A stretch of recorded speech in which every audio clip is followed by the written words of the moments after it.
Have you ever like really thought about if you'd be, the same if you spoke a different language? It's kind of mind-boggling when you actually like try to imagine it. And that's what we're going to be diving into today with Marisol Barbara Herreros. Oh, she's brilliant. Perfect person to, break this all down for us. I mean, she's lived in Chile, then London, and then Rome, working in marketing, no less. Talk about a crash course in like navigating different cultures, right? Right. And in her article, it's for OCAS management. She goes beyond just telling stories. She gets at this really big question, one that's, I think, key to understanding not just language, but like who we are as people. Do we actually think in our native language, or is there something more to it? It's a huge question, right? Because if language does shape how we think, then switching between languages, it's not just about like vocabulary. It's like switching your whole perspective on the world. Whoa. Totally. And she starts off with something I think a lot of us can relate to. Moving to a new place and feeling that like culture shock. For her, it was London. And even though she was fluent in English, she noticed this difference in how people communicated, especially compared to Latin cultures. Yeah, it's easy to just think, oh, it's just because they're, more reserved or whatever. But she noticed something deeper, like the physical space people kept between each other, even the way conversations would flow. It was all like tied into the English language itself. That's so fascinating. It's like we always say lost in translation, but she's saying there's so much that's communicated even before we get to the words. 100%. Those little cues, the body language, all the unspoken rules. It's like this whole cultural language we learned along with the grammar and all that. And this is what gets really interesting. Marisol, she brings in Noam Chomsky. Oh yeah, the language guy. Yeah, like the language guy. And he basically like flipped the script on how we think about language. Yeah. He's a big name. I'll admit I always thought his stuff was, for like academics. Super serious, not really something I could like use in my own life. That's what's so cool about how Marisol uses it, though. It's like he's got this theory, right? And it can sound super complicated, but she boils it down to this really elegant point. Chomsky's saying our brains, they're not just like empty vessels when it comes to language. We're actually wired for it. So like we've all got, I don't know, the same like basic operating system, but then the specific language, it's like installing Windows or iOS or something. Yes, Yeah. exactly. And that's huge because it means even though, like, think about all the different languages, right? They're so diverse. But underneath, there's this shared structure. And that structure, that's what shapes our thoughts. Okay, I'm starting to see how this all fits together. So it's not that like speaking English makes me think a certain way, but the way my brain's wired for language in general, that's what influences, how I see the world, how I understand what it means to be, I don't know, British. You got it.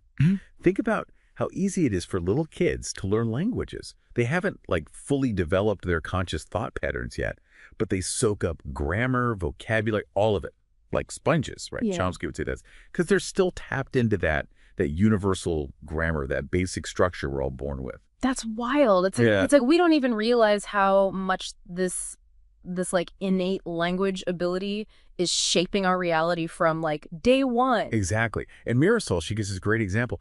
Imagine kids, right? Yeah. Growing up in totally different environments. A kid in the Arctic, they're going to have a way more complex understanding of snow than a kid in the rainforest. Yeah. Just because, their language reflects that. Their experience is different. That's a really good point.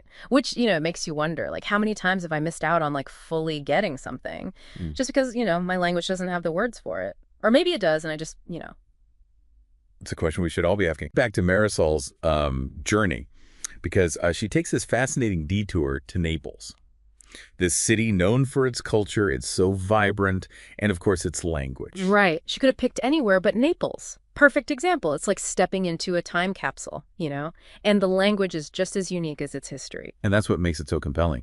Because Neapolitan, it's not like just a dialect. It's almost a language in its own right. Yeah. With roots going back centuries. And this is where Marisol, she brings that personal touch, sharing these Neapolitan proverbs that like perfectly capture the spirit of the city. Yeah. Oh yeah. They're great. We should dive into a couple. Right. I'm kind of partial to how does it go? Agnes Scarafon e belle a mama soja.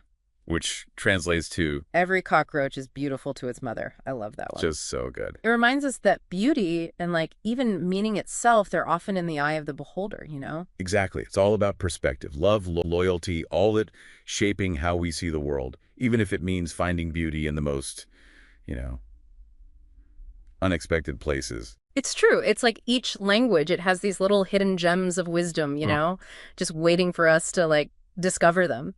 But as much as I love, digging into the past, Marisol, she doesn't leave us there. She takes this whole language shaping thought thing in a very futuristic direction. She asks this really thought-provoking question.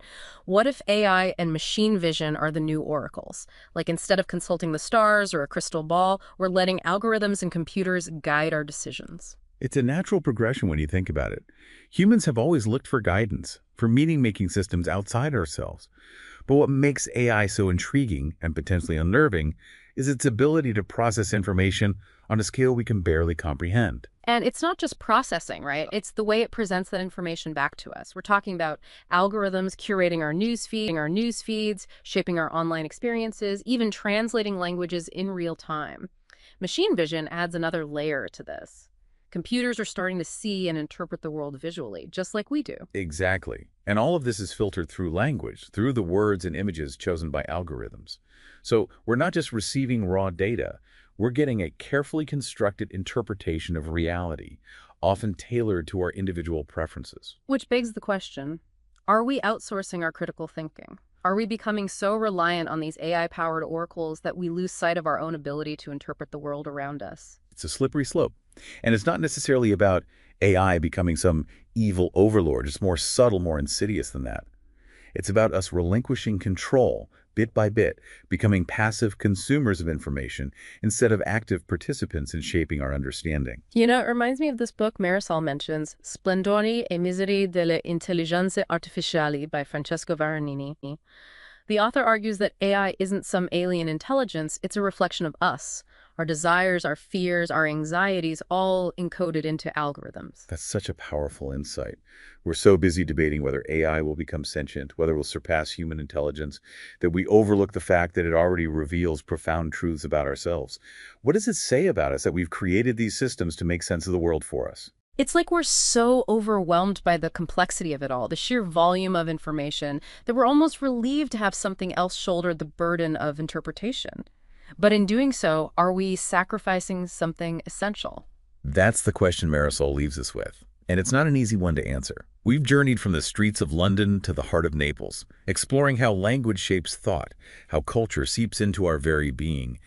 And now, we're faced with a future where the line between human and artificial intelligence becomes increasingly blurred. As we navigate this new landscape, the most important skill we can cultivate is awareness of the power of language, the subtle ways it shapes our perceptions, and the choices we make about who or what we allow to influence our minds.